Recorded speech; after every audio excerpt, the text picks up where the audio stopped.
पाकिस्तान में बड़े विपक्षी नेता मौलाना फजल उर रहमान ने कतर में आतंकी संगठन हमास के चीफ इस्माइल हनिया से मुलाकात की, जिसकी एक तस्वीर सामने आई। कुछ दिन पहले फजल उर रहमान ने इजराइल के खिलाफ युद्ध में हमास का साथ देने का ऐलान किया था। फजल उर रहमान की पार्टी पाकिस्तान की सबसे बड़ी धार्मिक और राजनीतिक पार्टी है।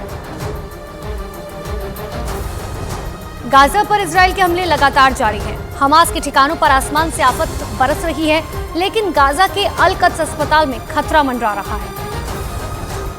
और ये तस्वीर आपको अंदर से हिला देगी। गाजा अल कद्स अस्पताल में अफरा तफरी मची है। अल कद्स अस्पताल के आसपास की इमारतों को इजराइल के हवाई हमले से बहुत नुकसान पहुंचा। इमारतें तबाह हो गई और अल कद्स अस्पताल के अंदर घायलों की लंबी लंबी कतारें लग गई। अस्पताल के अंदर की अफरा तफरी बता रही है कि लोगों में कितनी बेचैनी है।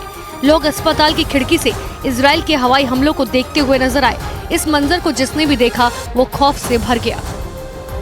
हिजबुल्लाह के आतंकी लगातार इजराइल की सेना को निशाना बना रहे हैं। लेबनान सीमा से इजराइल की सीमा पर रॉकेट से हमले किए जा रहे हैं और इस हमले में इजराइल का एक सैन्य वाहन तबाह हो गया। हिजबुल्लाह के इस हमले में कई लोगों की मौत की भी खबर है और कई घायल बताई जा रही है। इजराइल की सेना ने भी पुष्टि की है कि लेबनान से एंटी टैंक मिसाइलें दागी है। हिजबुल्लाह पहले ही इजराइल को खत्म करने के लिए हमले की शुरुआत कर चुका है। इजराइल की एंटी डिफेंस सिस्टम आयरन डोम ने एक ड्रोन को पकड़ा। इजराइल के खिलाफ लेबनान से हिजबुल्लाह के युद्ध में कूदने की आशंका जताई जा रही है। एक बड़ी खबर आपको बता दें, इजराइल और हमास युद्ध के बीच अमेरिका ने पश्चिमी एशिया में अपनी सबसे बड़ी परमाणु पनडुब्बी को तैनात किया। अमेरिका सेना ने इसकी जानकारी दी है।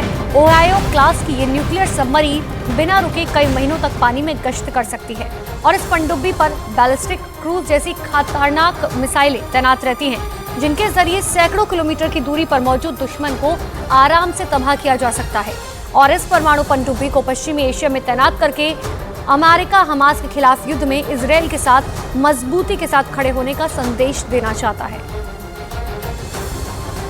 ग्रीस के एथेंस में फिलिस्तीन के समर्थकों ने इजराइल दूतावास के सामने प्रदर्शन किया। 7 अक्टूबर को हुए हमास के हमले के बाद इजराइल की सेना की तरफ से गाजा पर ताबड़तोड़ हमलों का विरोध किया गया और इजराइल दूतावास के बाहर जमकर हंगामा किया। इस दौरान वहां भारी पुलिस बल की तैनाती भी की गई थी। हजारों की संख्या में प्रदर्शनकारी मार्च करते हुए इजराइल दूतावास के बाहर पहुंचे और इजराइल के खिलाफ अपना गुस्सा दिखाया। साथ ही इजराइल के झंडे को भी जलाया। इस दौरान प्रदर्शनकारी फिलिस्तीन का झंडा लहराते हुए नजर आए।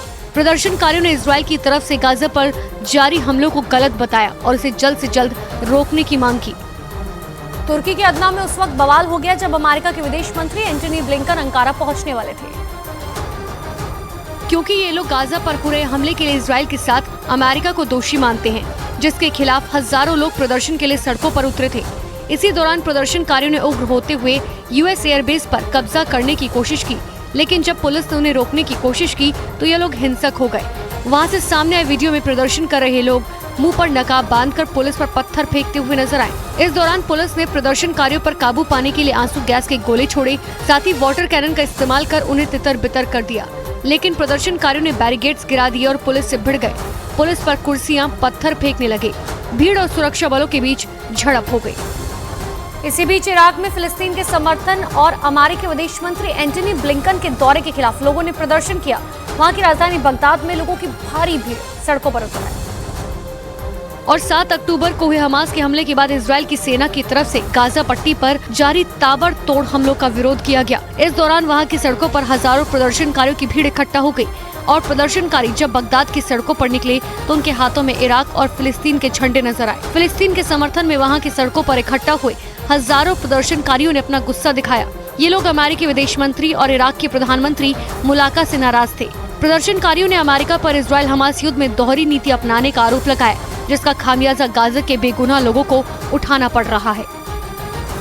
पाकिस्तान में फिलिस्तीन को भारी समर्थन मिल रहा है। गाजा पर इजराइल के हमले का विरोध हुआ। इस्लामाबाद की सड़कों पर हजारों की तादाद में लोगों ने रैली निकाली और हजारों की तादाद में प्रदर्शनकारी फिलिस्तीन का झंडा लेकर इस्लामाबाद की सड़कों पर नजर आए। लोगों की सिर्फ एक ही मांग थी कि इजराइल फौरन गाजा पर हमले रोके और युद्ध विराम लगाई जाए। पाकिस्तान में आम लोगों के साथ सियासी पार्टियों ने भी इस रैली में हिस्सा लिया। पाकिस्तान के कट्टरपंथी नेता भी इस रैली में शामिल हुए। पाकिस्तान के कट्टरपंथियों का एक ही नारा था कि वो फिलिस्तीन की रक्षा के लिए तैयार हैं। अमेरिका के विदेश मंत्री एंटनी ब्लिंकन के वेस्ट बैंक के दौरे से लोगों में गुस्सा भड़क उठा। लोगों का साफ कहना है कि अमेरिका विदेश मंत्री गाजा और वेस्ट बैंक में तबाही मचाने के लिए आए हैं। वेस्ट बैंक के लोगों ने जोरदार विरोध प्रदर्शन किया। भारी संख्या में लोग अमेरिका के खिलाफ आवाज उठा रहे हैं और इजराइल हमास युद्ध में अमेरिका को हिस्सेदार बता रहे हैं।